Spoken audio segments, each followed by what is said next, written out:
Hvordan er starten gået? Det er gået fint. Vi tjente rigtig godt i start.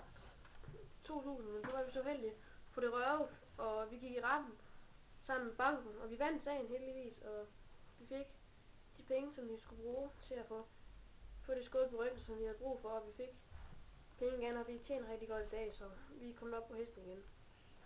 Vil du hellere have en normal uge med lektier og bøger? Nej, jeg vil ønske, at vi havde sådan en uge her hver uge. 24/7. Ja. Er I tilfreds med det arbejde, I har fået? Ja, det er jo det, vi ønsker lige fra starten af. Og det går rigtig godt. Og vi har held med vores projekter og alt det der. Får I nok i løn, synes I? Ja, det er jo noget, vi selv bestemmer.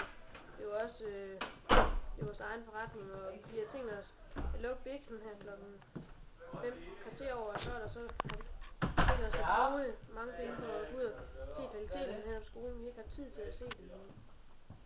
Hvad laver I, når I ikke er på arbejde, så når I ikke er kunder? Så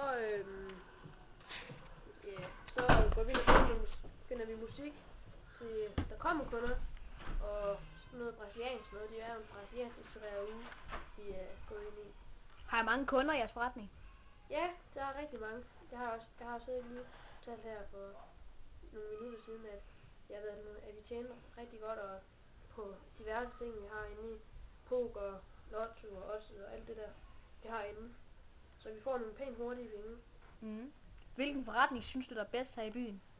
Jeg har set vores egen forretning, og så har jeg ikke set flere, så Okay. det kan jeg rigtig udsætte på. Ja. Er det kedeligt at arbejde i jeres forretning? Ja. Til tider og til tider ikke. Men de er også bare, som skal ind og slå.